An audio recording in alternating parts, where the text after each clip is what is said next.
Welcome everyone to this episode of Beyond the Crucible.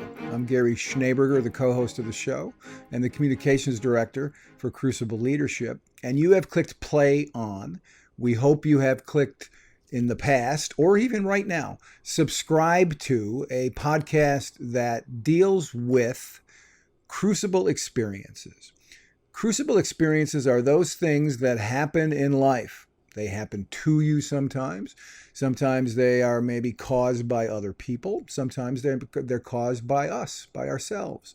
But they are those moments in life that can feel as if the wind has been knocked out of your sails, that can feel as though someone's knocked the breath out of your lungs. They can very, very truly change the trajectory of your life. But here's the good news. We talk about them on Beyond the Crucible, not so that we can build a virtual campfire and we can swap war stories and just kind of feel bad about what we've been through or what we're still going through. We talk about crucible experiences here on Beyond the Crucible to offer hope, to hold out the promise of healing to those of us, those of you who find yourselves in the midst of crucibles right now. We try to navigate a way to move, as the show's title says, beyond your crucible. Many times, if you're a listener, you will see that you will have heard or seen, if you watch us on YouTube, that we do indeed have a guest. But once a month, we do a show with no guest. We do a show with just me, the co-host of the show, and the host of the show, the architect of Crucible Leadership, the founder, and that is Warwick Fairfax. Warwick, we've got I don't know if fun's the right word, but I think an interesting conversation today. Interesting is a good word. Absolutely. Looking forward to it, I think. Well, that's good.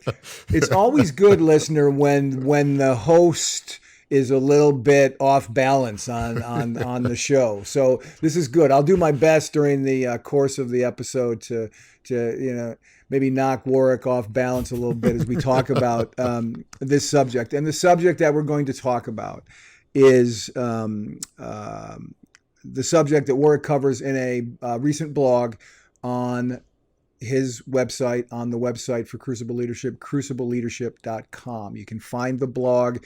As I always say when we have these episodes, if it's not there already, it will be there shortly. So check it out, look for the blog. If the blog is not there yet, come back often and it will be there shortly. But the subject of that blog and the subject of our discussion today, here's the headline for the blog: Want to be a great leader, show people kindness, dignity, and respect. And I love sort of the last line of the intro of Warwick's blog, and this will be our jumping off point for our conversation. But Warwick poses this question to the reader of the blog.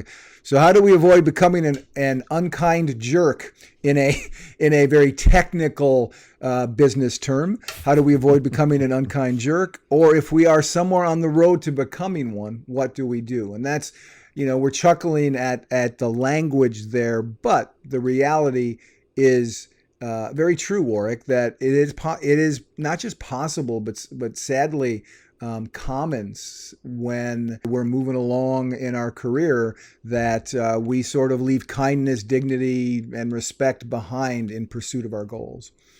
It's very true. I mean, life is hectic. There's a lot of pressure.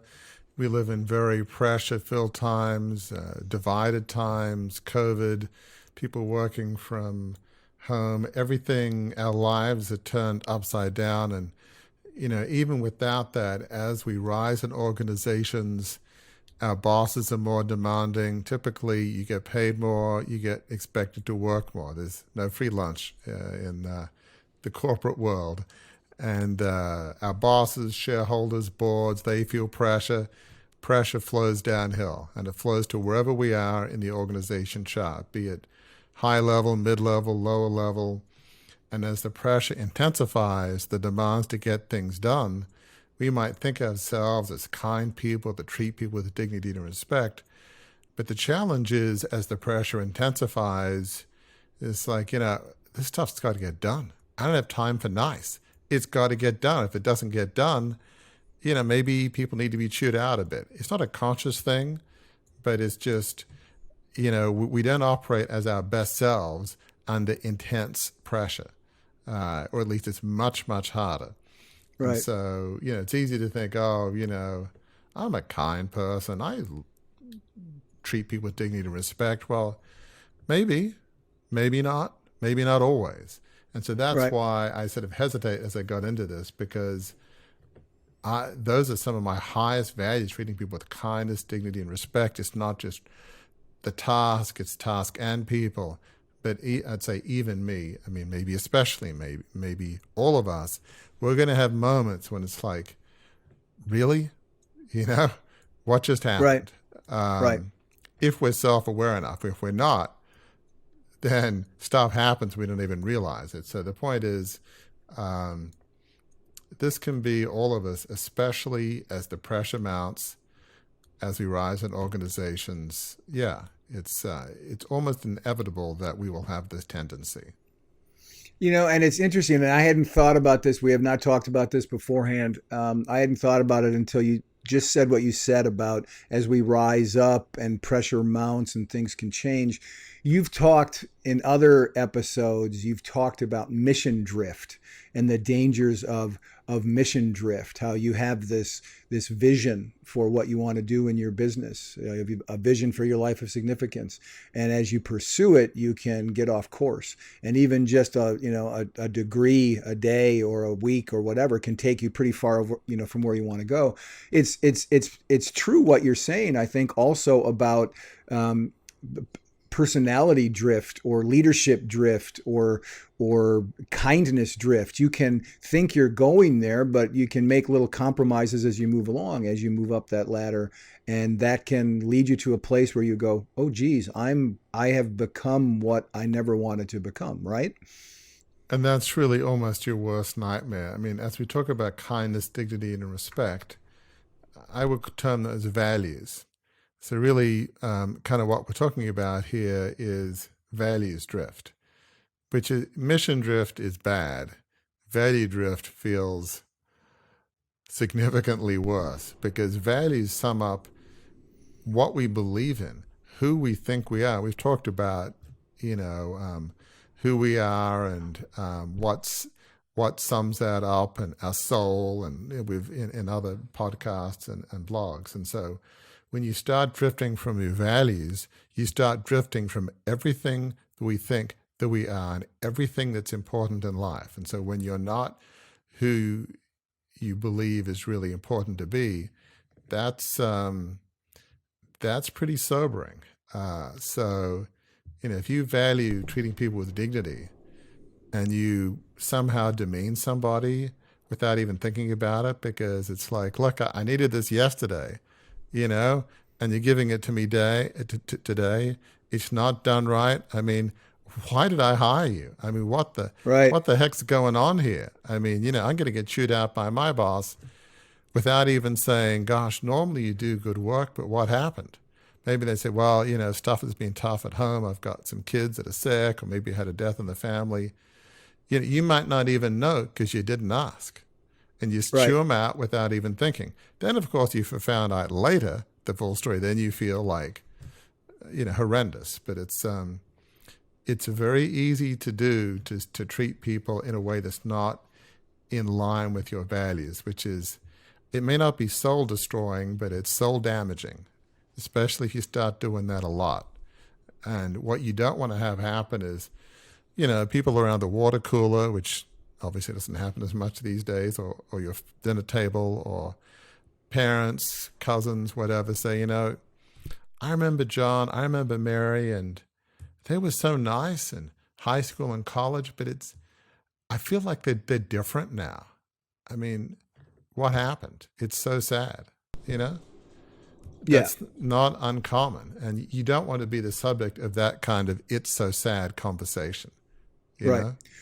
And it's true that it doesn't just affect morale of folks on your team. It also can, it obviously, when morale is affected, when people who work for you, work with you, don't feel valued, feel dismissed, don't feel like you're treating them with kindness, dignity, and respect. Their work can suffer. And your bottom line as an entrepreneur, as a leader, the bottom line of your organization can suffer as well.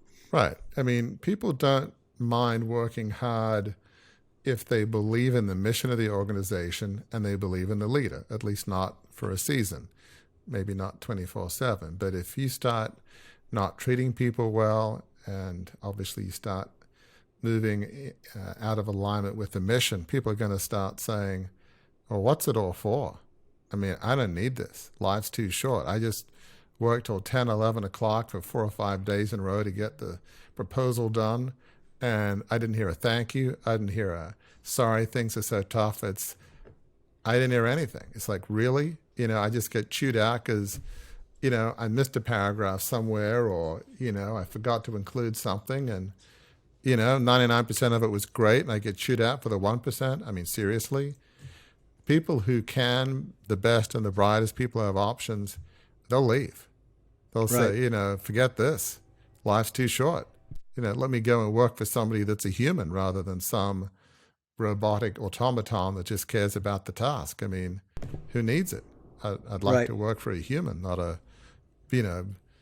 heartless robot. So, it absolutely can affect you.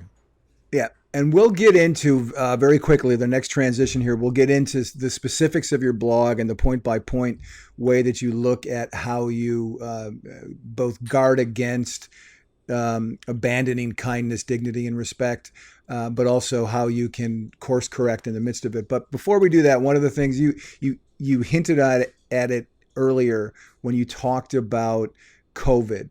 And in COVID times, you said something about the water cooler, and there are fewer times. And I think I found this fascinating story that was just done by Harvard Business Review in May of this year, just a few months ago. And as we talk about the importance of showing kindness, respect, expressing dignity toward those on your team, this bit of advice, of research wisdom from the Harvard Business Review in terms of COVID and what that's done to make this even more important, I think is a good place for us to start, or to add this in before we start getting into your point by point. And this is what the HBR article said: the transformation of the workplace into scheduled online meetings has led to another source of deprivation: the removal of serendipitous encounters. I love that phrase. For many people, hearing a colleague say, "Thank you so much," in the hallway, or a manager telling you "great job" after a presentation, were a highlight of office life. Now these seem like traditions from another lifetime. Here's the takeaway point: without water cooler interactions, casual lunches, and coffee breaks with colleagues, we don't have the same opportunities for social connection as before. Without them, it can be much harder to find joy in your work. So what can we do about it? Harvard Business Review asks, and you respond, even though you weren't necessarily working off their story, in your blog. And point one in your blog, in talking about recapturing kindness, dignity, and respect in the workplace, is to get rooted in your values. Absolutely. You touched on that a little bit, but let's dive a little deeper. Yeah, no, I think that's a good point. I just want to touch on what you said, because it's worthy of just noting what was in that Harvard Business Review article. I mean, what can happen is, normally in the pre-COVID world, you might drop into somebody's office, "Hey, how's it going? How's the weekend?" Talk about the kids. Maybe, I know we talked off air, big NBA final, you're a Bucks fan. Right. "Hey, how's it going?" Well, that would be a normal water cooler discussion. Key game now, game 6, So, but without that, you might not get to what people think is chit chat. But as, Chris Tuff, we had on, who wrote a book, Millennial Whisperer, millennials, I think even more than millennials, they want, many things, but one of the things is human connection. They want purpose, but they want to feel like people care about their lives. And so, but when you're in the wired world that we're in now with Zoom meetings, what have you, it's easy to feel like, hey, we just got to get stuff done. We don't really have time for the chit chat. Hey, how the buck's doing? How's the family? How's the, Right. Because you might find out things aren't going so well. Maybe there's a family member that's sick. Maybe, kids are having challenges at school or on the sports field. You don't get any of that human connection, which is part of what builds a spirit of dignity, kindness, and respect. And kind of one other thing before we get into that, the first one, where this whole blog and podcast started, is easy to think, oh, other people are jerks, or they're not nice, or they don't treat people with kindness, dignity, and respect. That other person may be you. It's easy to think it's always the other guy, the other person. And so that was sort of a really, if you think about your own life, it's sort of sobering. Don't be so quick to accuse others of what you may be yourself. People who live in glass houses and that whole aphorism. But absolutely. So just really getting to that first point is, so how do you get back from the cliff of where you're chewing people out and you're not treating people kindly? It's really getting rooted in your values. And it could be from a faith or philosophical tradition, but I think it's good to ask yourself, well, what is it I believe in?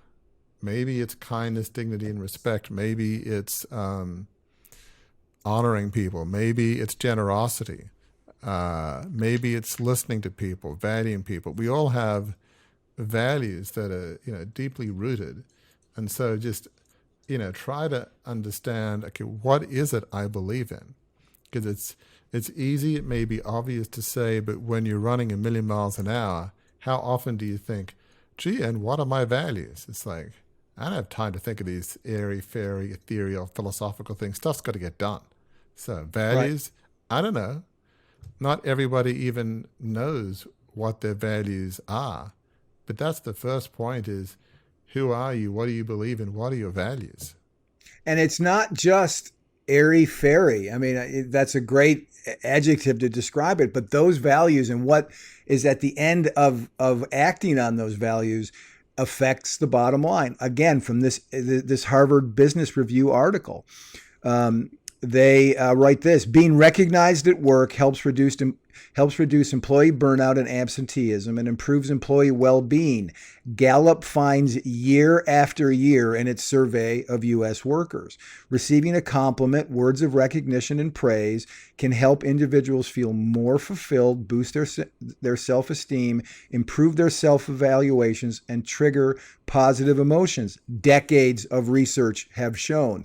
So these things that emanate from your values, treating people with, going back to our 3 organizing construct words, kindness, dignity, and respect, those things aren't airy-fairy in the sense that when you do that, here's study after study after study after study after study after study that says these are the things that motivate your teams to work hard for you and work well for you. Absolutely. And, a lot of people write about corporate culture and we need to improve corporate culture, which sounds fuzzy, but people spend lots of time and money on it. Really, another way of talking about corporate culture is, what are the values of the organization?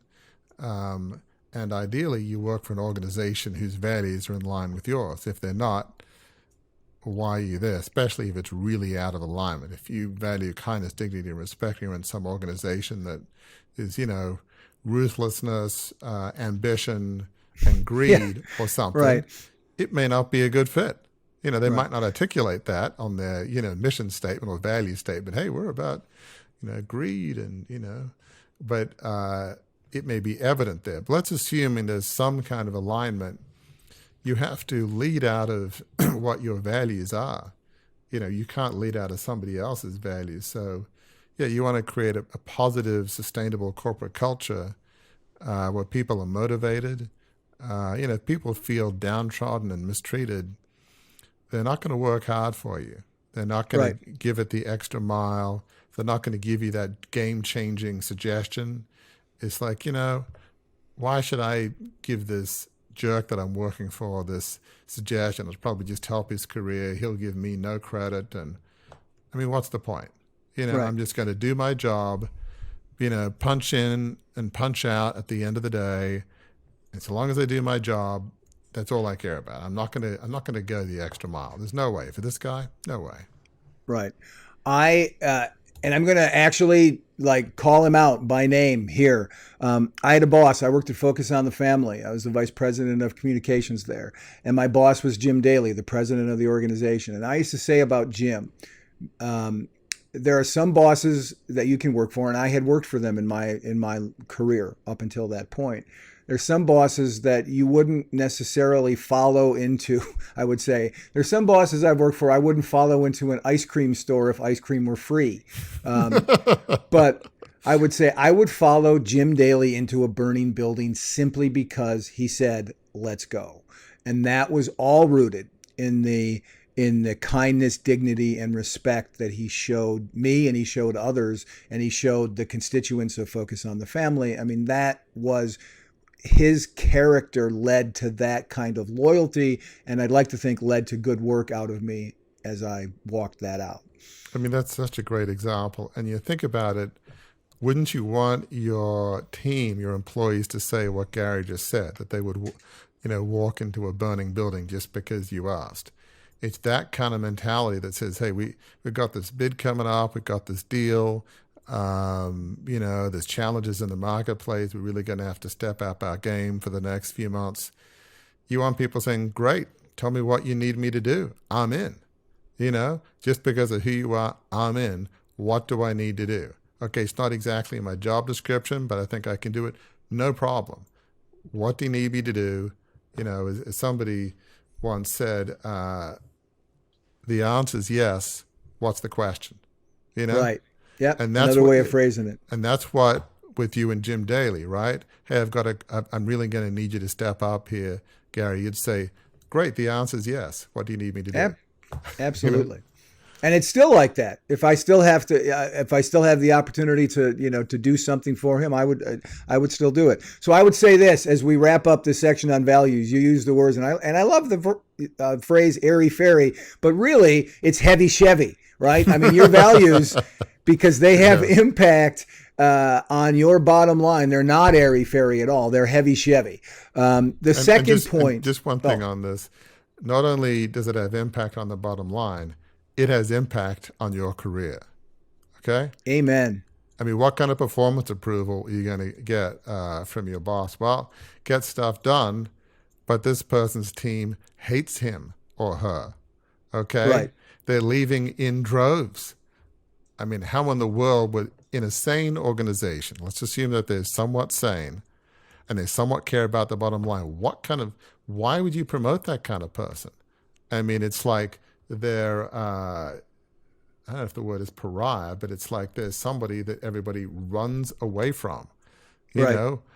I mean, why would you promote that person? They're a culture killer, a bottom line killer. Right. I mean, and even though employees right now yet aren't talking around water coolers as much as they used to, they do text, right? Everybody's got one of these, and they can, the same kinds of things that this boss was X, Y, and Z or treated me this way, those conversations still take place. They just maybe don't take place around water coolers as much. They can go viral, social media. Yep. Bad news travels fast. And in the era that we live in of social media, bad news travels even faster and even louder. So absolutely. Yep. So our second point, your second point, once you get rooted in your values, a logical follow from that is to take an inventory, assess how well you're doing at living according to those values. And that gets to the point that we made earlier about the potential for values drift. Here are my values. Here's what I believe in. Here's what is most important to me. Now do a deep dive on yourself and find out, am I living that out every day? Absolutely. For those in businesses and organizations, think of it this way. You might say, what's our mission? How are we doing towards the mission? Let's make it more concrete. Here's our 5-year strategic plan. How are we doing in meeting and achieving the objectives in our strategic plan? Every vaguely well-run organization does it. Here's the plan. Are we meeting our plan? Are we accomplishing our objectives? that's what you do. If you don't do that, you probably won't be there too long. I mean, that's just basic corporate 101 stuff. So this is pretty similar is, okay, you say you have these values. Well, that's great. But how are you doing living that out? Obviously, you think it's important because it sums up almost, as we said in another podcast, your soul, your most deeply cherished beliefs and values. But how are you doing? And so for that, you can ask coworkers, friends, family. It's not an easy thing to get an answer to. But if you hear people say, you know what, Fred, Mary, you've been under a lot of stress recently and it's just tough. And look, I get it. That's a nice way of saying you may be missing the mark. It's not that hard to decode. And so you can ask the next question. So kind of what are you seeing? And maybe ask for some suggestions about, what can you do to be, a better self? Maybe ask people for help at home or things that would reduce your stress. I mean, there are things. It's like, well, I'm happy to help, but you always tell me, I'm good, I've got it. And sometimes it's like, I've not got it. Right. I'm falling apart. I can't do it all. And one of the things that I've not all the time, when I first started out in my career, evaluation time was, please tell me more of what I'm doing well. Because I needed that affirmation. At some point in my career, I kind of know what I do well. What I always found most valuable is what are those things I can improve on. And that's a slightly different thing than saying what I don't do well. What can I improve on and how can I improve? And that goes to your point about asking other people. Don't just tell me what I'm not doing right. Tell me how I might be able to do that better. Tell me how what I'm doing is affecting you in a negative way and is affecting the company in a negative way. Those kinds of evaluations can be true lifeblood for you to sort of walk out this living by your values. Yeah, I mean, it's so good. I remember one of the other people we had on our podcast, Sheila Heen, she's written a book on how to receive feedback, which, a lot of people write books on how to give it, but receive.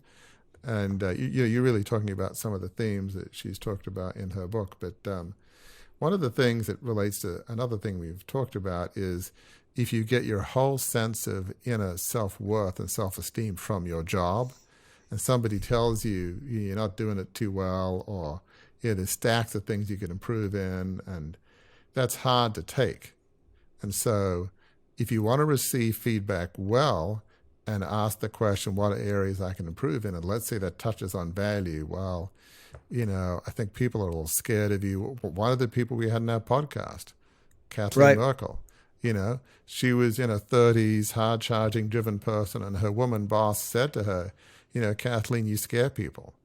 Well, that was horrifying because she thinks of herself as a good person, which she is. But that led her to make some changes in life and, a bit more balanced life and a broader perspective. So I think it's a very good point to ask, okay, what can I improve on? But some self-work ahead of time would be, I need to stop getting so much of my self-worth and self-esteem out of my job, because if I do, you will tend not to want to hear the feedback and you will find ways to dismiss it.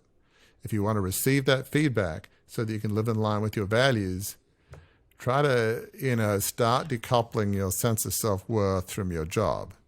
Does that make sense? Absolutely. It makes so much sense. It's a perfect bridge to point number 3 from your blog, which is consider your legacy, right?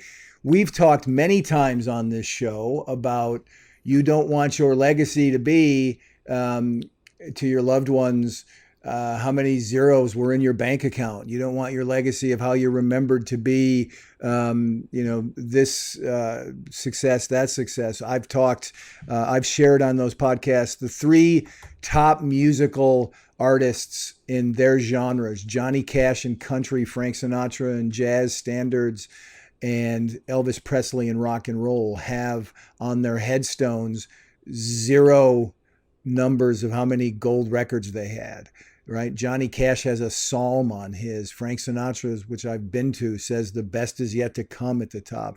Elvis is he talks about being a son and a father.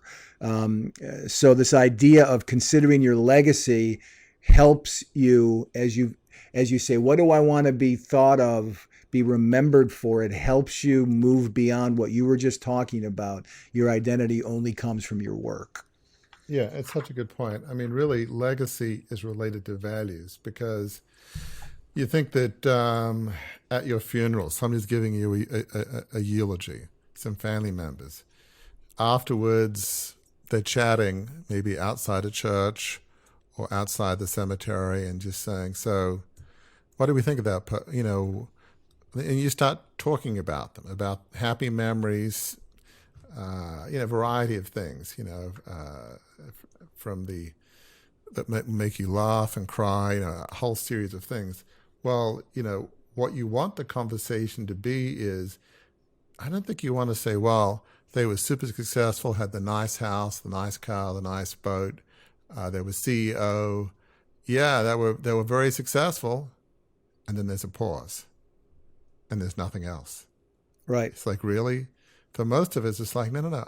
I'm more than my achievements. I'm more than my success, whether it's business or athletic or artistic. And you want people to say, I love that person. They were a good person. Hey, they weren't perfect, because who of us are? But you know what? They were loving. They were kind. That's the kind of, basically, you want people to be talking in the eulogy and in the cemetery afterwards. You want them talking about values, basically. Right. Those key memories. And so Right. then if that's what you want, consider living in light of that today. Right. And I'm going to, so this is too good to pass up. So as you well know, and this actually proves 2 points of what we've been talking about, what I'm about to say, Warwick, and you know what I'm going to say, that's why you're laughing. Listeners, my father passed away at the end of May, and his funeral was just this past weekend. And I have family that lives. I'm in Wisconsin. I have my stepmother and my step siblings live in Florida. So we did a Facebook Live streaming thing of his service, and I gave the eulogy. So point number one that we talked about the water cooler's not there, everything's on Zoom. How do you know that the people that you work for, how can you give them encouragement? Well, you watched the live stream of my dad's memorial service, Warwick, which was incredibly touching to me. And you sent me this text afterwards, which said it was very moving, full of moments that made you laugh and moments that made you realize what a great dad your dad was. You later said, and this gets to the point of what you've just been talking about, how do you want to be remembered? It wasn't us being able to talk graveside about it, but it was us being able to talk on text. You said this. I never met him, yet after your eulogy, I felt I know him, both his eccentricities and what made his kids so proud of him. That there is a real-time example of living for legacy, right? My dad was a police officer, and he did indeed at his ceremony, as you noted as well. He received from a police honor guard in my hometown. He received a folded flag. It was very moving. But that wasn't all he was. And what I tried to capture in the eulogy was the way he lived his life and the funny things he did and the kind of odd things he did, and that he wasn't perfect, and all of those, that jumble of things in his 93 years that made him him. And that's what you're saying when you say live with your legacy. Look at your legacy. If you're not treating people with kindness, dignity, and respect, think about your legacy. How are you going to be remembered? Are you going to be remembered as that jerk who did that? You don't want to be there. Just to take this one step further, because I think this is such a great example. Because again, I'm sure your dad wasn't perfect, none of us are, but when you think of your dad's values and what you most remember about him, that boy, he really lived that. What are the 2 or 3 things you'd say that exemplify who your dad was as a person, his values, and how he lived it out? Would you? Yeah. And one of them was one of the things I said in the eulogy, and I also wrote in something that I got published about it. One was he was not afraid to say, I love you. And many men of his generation, as I said, he was 93. He could show love, but my dad put words to it. I love you. And he said it from the time I was in short pants. And that was enormously important to my emotional well-being growing up and the relationships I've had as a child, right now to in my marriage and my step parenting my stepkids. That was an incredible value that he had. Another one was, he wasn't perfect, but he also apologized for his imperfections. And that's, I'm jumping ahead. There's a point up ahead where you talk about that, but he was, okay, I'm sorry I did it that way. That it was a common thing that happened to him. My brother and I went to visit him in his home in Florida last January 2020. And it was right before the pandemic. And my brother did something that he was kind of ashamed of, and that wasn't a good thing. They got in kind of a spat. And my brother then, apologized and was very remorseful and my dad, my brother said, "I'm sorry I acted like a jerk," basically. And my dad said, "Stand in line. I've been doing it my whole life." So it was that ability to forgive, that ability to have grace for people was another thing that was huge about him. And another thing that stuck out, you asked for 2 or 3, I'll give you 3. The other thing was he always signed cards to me himself. So many men in particular will have their wives sign, my mom, and then my stepmom would have signed Dad and Mom or Dad and Laura. He always signed it up until the last one I got in February of this year, my 56th birthday card. He signed it at age 93. That means something. That shows that he cared enough to be, pulled away from whatever he was doing and do that signature himself. So yeah, those are 3 things that live on in his legacy that he's remembered for. So as we just sort of summarize this is such a great example. Think of the legacy of Gary's dad, Dale Schneeberger. I mean, that wouldn't be a bad legacy to have. The fact that people feel that his family, I'm sure friends, co-workers, that he loved them, that he was willing to forgive, that he was able to apologize. Think of that. If that was your legacy, I think you'd be thinking, I'll take that. That's pretty good. I'll more than take that. If that's, and I'm sure you would, I'm sure your siblings would, friends, any of us would. So when you think of a life well lived, I mean, he was a policeman in Wisconsin.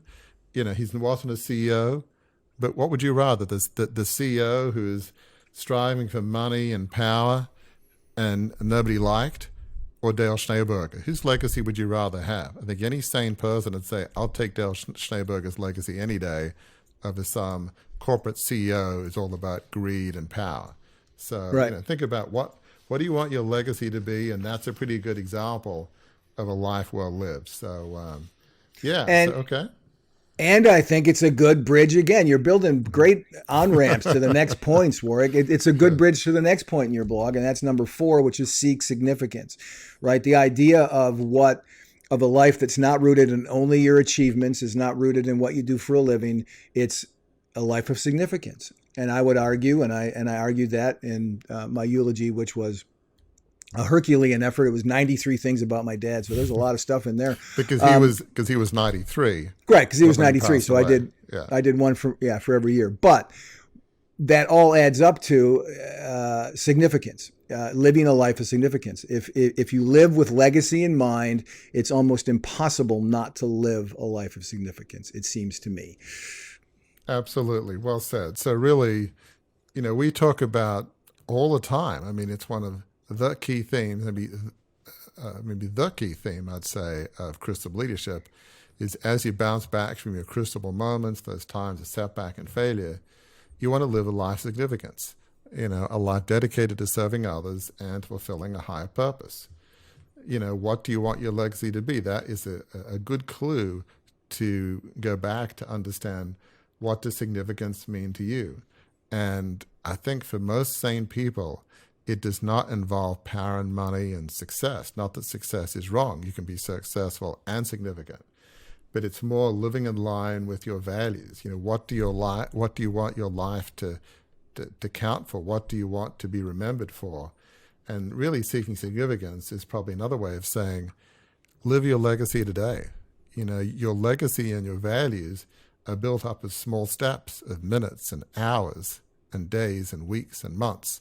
It's what you do today we're all going to have times where we fall short and not our best self. I mean, that happens to me regularly, even yesterday. I mean, it happens all the time to me that we're not, not as, well, hopefully not all the time, but not more often than I would like, that I'm not living in line with my values. And yeah, I'm sorry I blew that. Forgive me, Right. One of the things I find is apologizing, and we'll talk about this in a couple of points. Apologizing to our husband or wife is one thing. Apologizing to your kids, somehow that's harder, but I've done it, and it's like grit my teeth, and what, I'm going to do it, and it does get easier. And fortunately, they show grace, which is a beautiful thing. But yeah, you want to live in light of your legacy. You want to seek significance, because at the end of the day, we're only here for a breath. I mean, in terms of millennia, we'll live 70, 80, 90, 100, maybe if you're lucky, but most people will never get above that. We're here for a breath in terms of the millennia that's gone past and will to come. You want your life, you want to be remembered well. And to be remembered well, you got to seek significance, at least in our opinion. And again, we haven't talked about this beforehand, but as you just said that, and it says from your blog, you wrote, success is illusory and can be temporary. So choose significance. But someone who fits the bill of someone who had both success, grand success, but lived with significance is someone you know of very well, and that's your great-great-grandfather, John Fairfax, the founder of the family media company. And right at the end of his life, what was he most remembered for? In your book right here,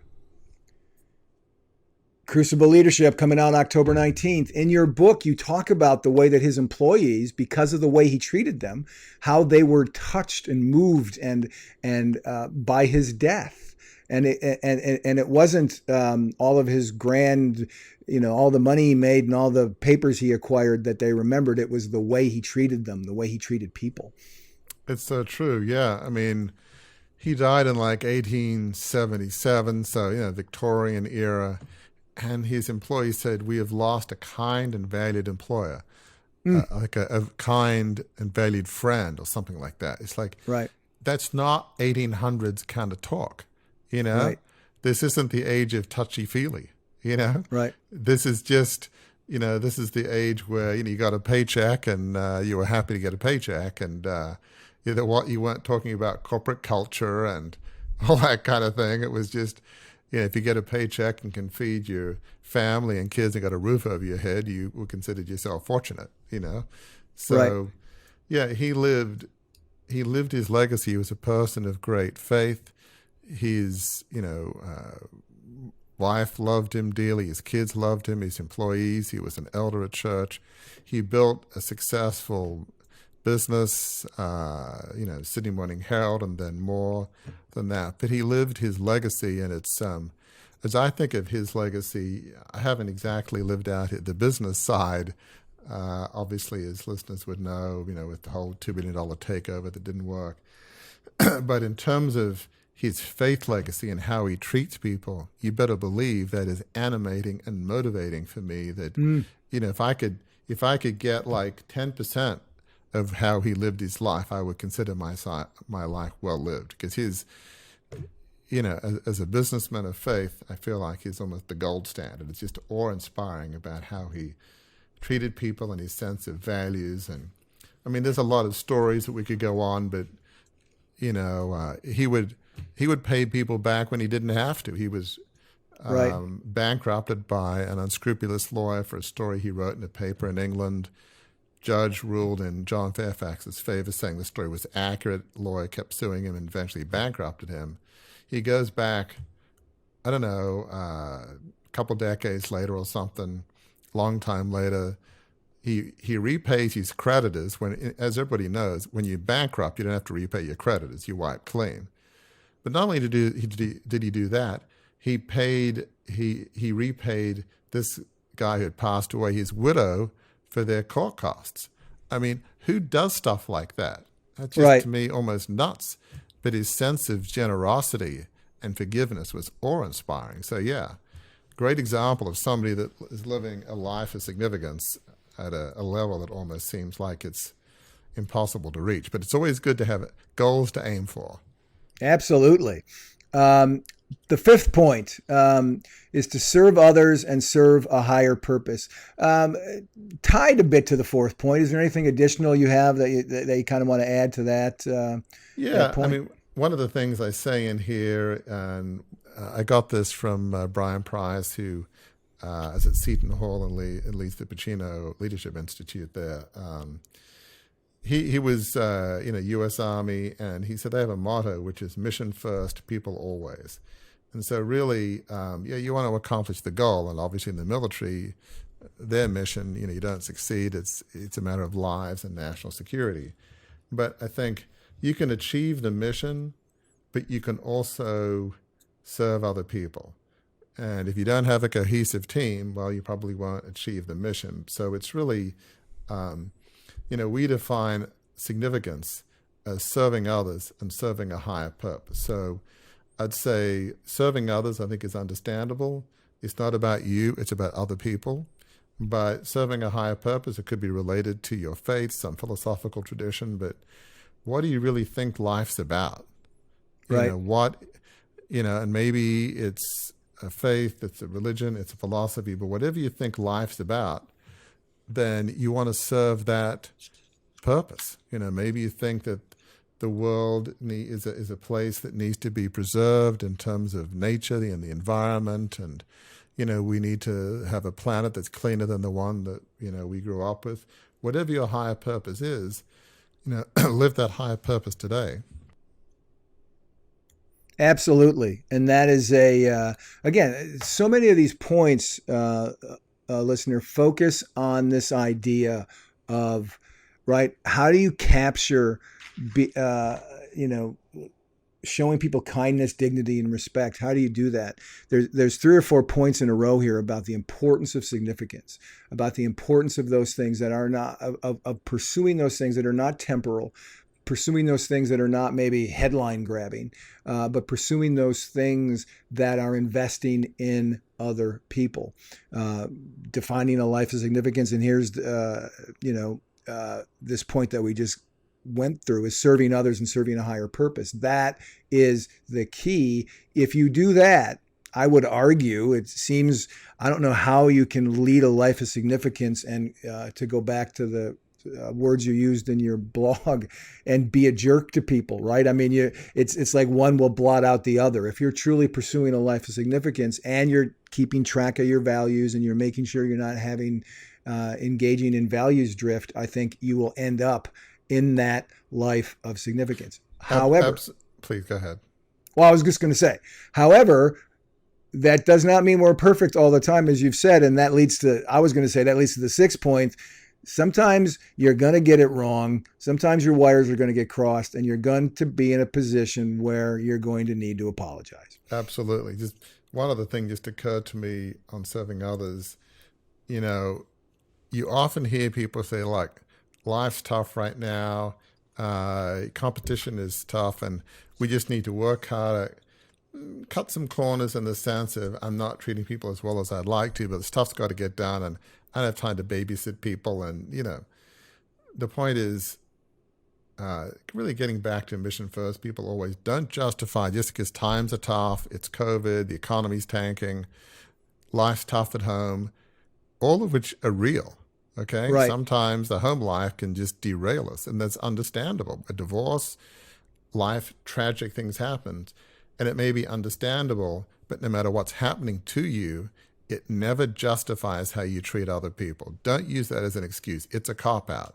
It's understandable, but, don't justify whether it's stuff happening at home or stuff happening above you, corporate goals. It does not justify demeaning people. It is right. Does not justify being nasty and unkind. Right. Nothing ever justifies that. So quit using that as an excuse to why it's okay to not serve others and treat them kindly, which gets to that. There's your connective tissue to the next point. Number 6, apologize. And that is, I'd argue that's a lost art in our culture to some degree. It is. We live in a culture, whether it's politics or business or the art, media, entertainment, double down, triple down, never apologize, because apologizing is a sign of weakness. Well, wrong. Apologizing is a sign of strength. It means you admit that you're not perfect.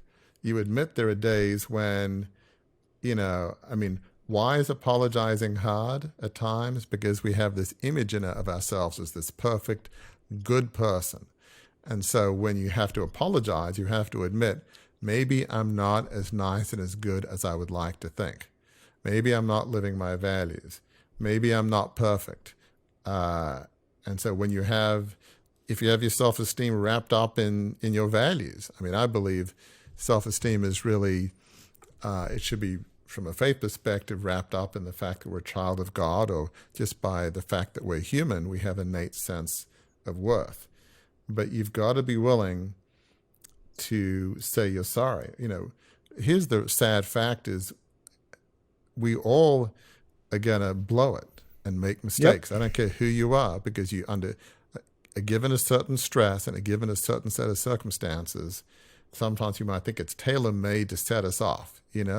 Whatever you do, don't do A, B, C, and D to me. If you do that, I might lose control and get angry or say an unkind word. We all have our trigger points, and that's going to happen. It's inevitable. So when that happens, you've got to be willing to apologize and really, and I'm not perfect in this, but try not to do the sorry if. I'm sorry if, especially if it comes across as, well, you're way too sensitive. I did nothing really wrong. But if you're such a baby and a sensitive, I'm sorry if that hurts you. Hopefully, if you were really a big boy or big girl, it wouldn't hurt you. But since you're not, I'm sorry if. Okay. Yeah. That may be what's being received. So a full-throated, unqualified apology, I'm sorry. And don't just say, I'm sorry for what? I'm sorry because I did A, B, and C. That's the ideal. Right. No ifs, and be specific. And to add to that, please forgive me. Right? That is important to say, I'm sorry, and then ask of that person, please forgive me. That is again, another act of relational humility as you're doing that helps. It's hard to do what I call a Janet Jackson apology, right? When she had her wardrobe malfunction at the Super Bowl, she said, I'm sorry if anyone was offended. She didn't say, I'm sorry I did what I did, and that's what she should have done. It's hard to do the if apologies if you say, please forgive me.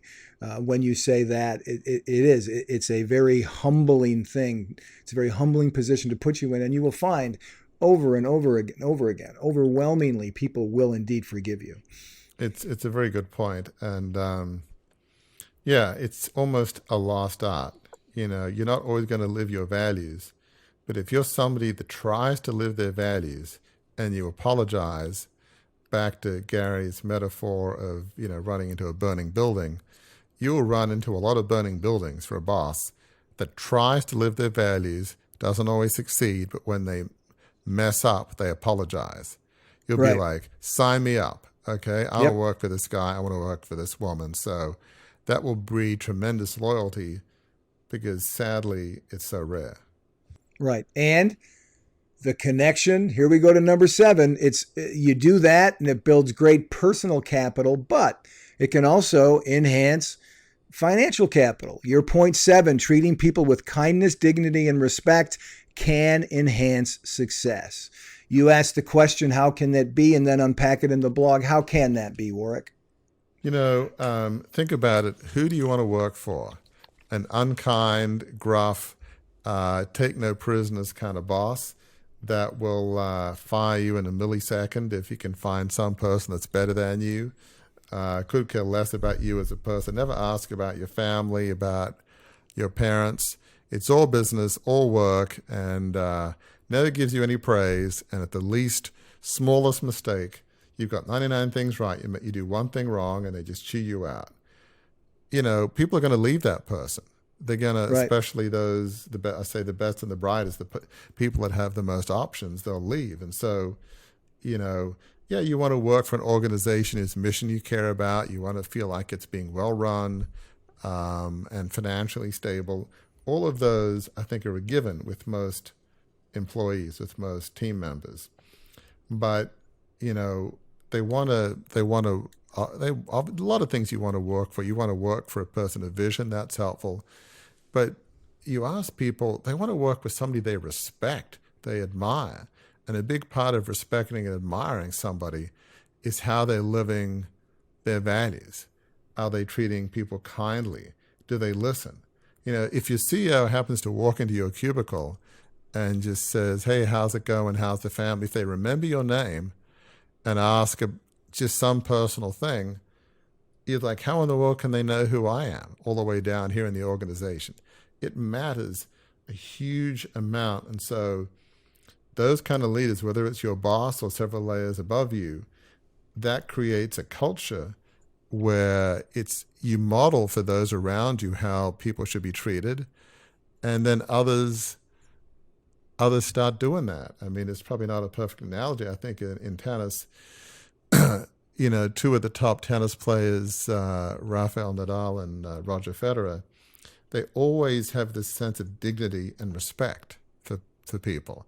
And, you know, you can see that affects not everybody in tennis, but there's this culture that it tends to influence. It's like, okay, if I want to be great, like especially those two, and I think probably more than that, part of that's not just being a good tennis player, but how I treat people, how you know, am I gracious in defeat? So yeah, that kind of thing can make an enormous difference to the bottom line and to your ability to attract good people. You know, there's no secrets in life. I mean, my kids from the 30 to 20s, they go on sites like Glassdoor, in which basically is a website that evaluates most companies in this country and elsewhere. Right. And it's like, okay, so how's the organization? How are people treated? They have rating scales. Do you want to be on Glassdoor as the company that's like, they chew people out, they treat people horrendously, run, leave, don't even think about applying to this place? Information's out there. Don't think that you can fool people. It's out there. So, you know, you want to be successful. You don't want to be one of those companies, to be blunt, that gets a horrendous Glassdoor rating. What's that going to do for you? You want a good Glassdoor rating if you want to get good people. So treat people with kindness, dignity, and respect. It makes not just business, it makes moral sense, it makes business sense. Just do it. Well, just do it is, in addition to being a slogan of a very famous company, is also what the captain has done now with the fasten seatbelt sign, and the plane is coming down for a landing. Before we get to the landing, I want to give you a chance to kind of sum up work, but I want to add one thing to our discussion that I found from that Harvard Business Review article. As we talk about, listener, the importance of treating people with dignity and respect and kindness. This just leapt out at me in this business article in HBR, that they found in research, the Harvard Business Review found this: giving compliments can make us even happier than receiving them. That is if for no other reason of the things that we've talked about here, if personal happiness and enjoying your work and having great relationships, if that's important to you, giving compliments, being kind, those kind of things can make us even happier, research shows, than those who than receiving such things ourselves. That to me is a pretty big point. So where do you want to leave listeners today, Warwick, before we go? Yeah, I mean, I just want to touch on two final points. One that you just mentioned, it's so true. One of my highest values is encouraging. I have an aphorism, if you will. If you see something, say something if it's positive. And so I've been on a couple nonprofit boards, and if I see somebody doing a good job, I'll say, thank you so much for doing X, and I'll be specific about why I think that was so wonderful. And yeah, I mean, I don't do it to make me feel good, but it does. When you're living your values, you maybe begin to have a bit more respect for yourself. You mean to say, you know what? today was a good day. Maybe yesterday I blew it, but today I actually said something nice. I did something nice for somebody. It does make you feel better about yourself. We're human. We want to respect ourselves. We know when we've messed up, so it does. And kind of one final thing is that if you want to treat people with kindness, dignity, and respect, part of it, and we haven't touched on it much and we don't have time to, but I'll just briefly mention it. You've got to do some self-care.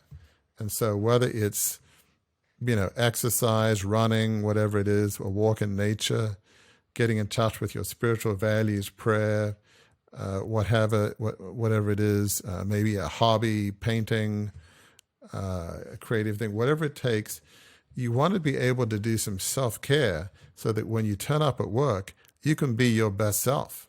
So that is some of that stuff, begins at home is, take care of the relationships you value, do some of that internal weeding and self-care so that it's easier for yourself to show up with kindness, dignity, and respect. And so apologizing is good. What's better is minimizing the number of times you have to apologize because you're actually living more in line with your values. And so, apologizing is important, but ideally, it would be nice if you didn't have to quite so much, You don't want to have to say, well, I'm good at apologizing and my family and coworkers, have forgiven me 20 times today.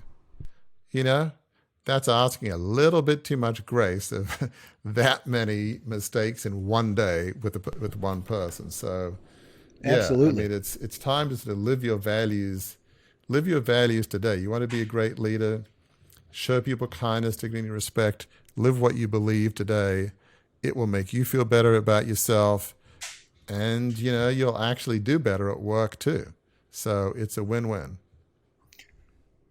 Bingo, 4-point landing, planes on the tarmac. Bravo, well done. We're going to wrap up today, listener, with, as Warwick does in all of his blogs, he leaves the reader, and I'll leave you, the listener, with 3 points of reflection on everything that we talked about here today. Point 1, how well are you treating the people around you, including your friends and family, right? We've talked about this a lot in the business context, but let's move it out of the business context as well. How well are you treating the people around you, including friends and family? That's sort of reflection number 1. Reflection number 2, how well do others around you think you are treating them? That's where the rubber can meet the road, right? You may think you're doing X, Y, and Z, and you may be doing Q, L, and P. Reconcile those things by reaching out, talking to others, doing either in a professional context, a 360 evaluation, or a 360 kind of assessment with friends and family. And then the third point of reflection is, what one thing will you do this week to treat those around you with kindness, dignity, and respect? We hope you got some ideas from our conversation today. If you didn't write them down, if they're not sticking in your head, go back, listen to the episode again, and find one thing you can do today, you can do right now. Press pause on this podcast right now and go do that thing today. Because that, as we said at the outset, what we try to do at Crucible Leadership, our goal, our mission, our vision, is to give you hope and healing, to move beyond your crucibles, and learning the lessons from your crucibles, applying them as you go to lead a life of significance is the way that you do that. So, listener, until the next time we are together, please remember that your crucible experiences are indeed difficult. We know that. Warwick knows that. He's talked many times about his crucible experiences. But as he's discovered, and as our guests on the show have discovered, week after week after week, we've brought their stories to you.